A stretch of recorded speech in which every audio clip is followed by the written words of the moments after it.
Belakangan ini kita dihebohkan dengan berita di mana ada sebuah buku dari ramalan Nostradamus yang mengatakan Indonesia akan berperang dengan Australia pada tahun 2037.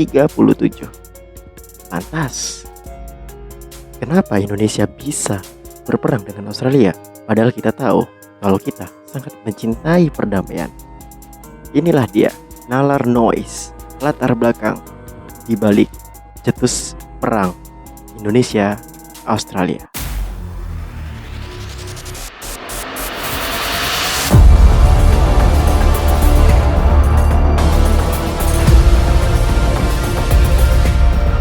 Kita tahu mulai dari tahun 2019 setelah Menhan Prabowo terpilih menjadi menteri, ada banyak sekali belanja negara di bidang pertahanan dari negara kita.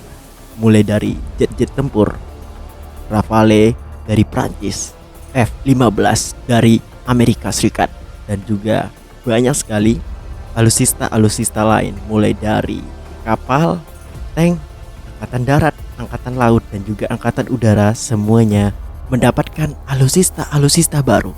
Alasannya adalah konflik yang terjadi di Natuna, perebutan wilayah oleh negeri Tiongkok yang mengatakan bahwa Laut Cina Selatan menurut dari Nine Dash Line dan juga nenek moyang mereka bahwa Laut Cina Selatan itu adalah milik dia.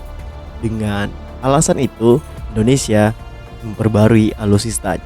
Tentunya jika kebijakan belanja besar-besaran oleh Menteri Pertahanan ini dilanjutkan oleh Presiden terpilih selanjutnya, maka pada tahun 2037 Indonesia sudah benar-benar siap dan mempunyai peralatan dan alutsista canggih untuk menerima ladenan perang dari Australia.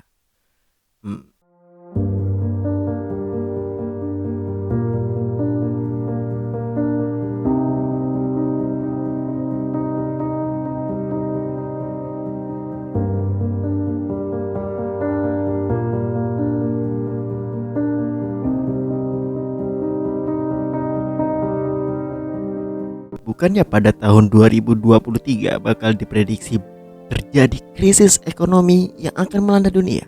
Bagaimana Indonesia bisa melanjutkan pembelian senjata besar-besaran itu? Pada sejatinya Indonesia lepas dari krisis ekonomi, karena krisis ekonomi yang akan terjadi itu akan terfokus di Eropa. Kita tahu kalau krisis ekonomi yang terjadi karena kekurangan sumber daya alam dan juga sumber pangan yang langka.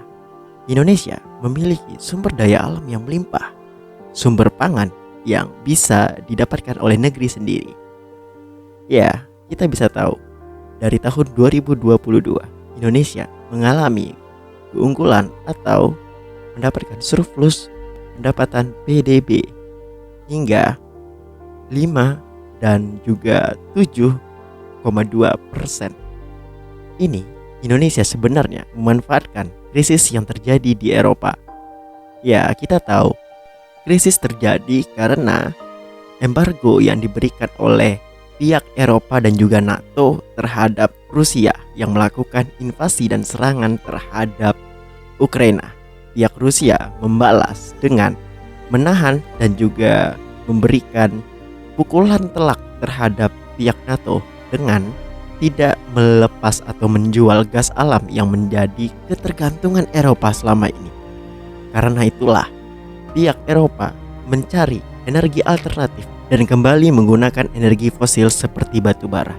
Indonesia merupakan salah satu penghasil batu bara terbesar di dunia, dan pada tahun 2022 saja Indonesia sudah menjual 4 ton batu baranya.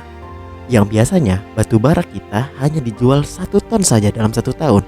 Kita juga tahu kalau Indonesia sekarang sudah berhasil swasembada pangan atau berhasil memproduksi berasnya untuk kebutuhannya sendiri.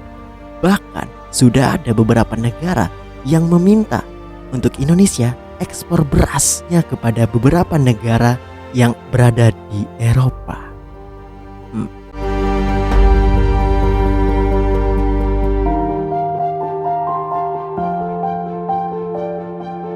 Beberapa prediksi dan juga para ahli ekonomi juga sudah menebak bahwa dalam 10 tahun ke depan Indonesia akan menjadi negara maju dan juga negara adikuasa ekonomi. Tidak hanya itu, dalam 10 tahun ke depan diprediksi Indonesia juga mampu menciptakan alutsista canggih karya anak bangsa sendiri, mulai dari jet tempur, kapal selam, dan juga kapal perang yang akan dimiliki oleh Indonesia di masa yang akan datang. Lantas, kenapa Indonesia diprediksi akan kalah?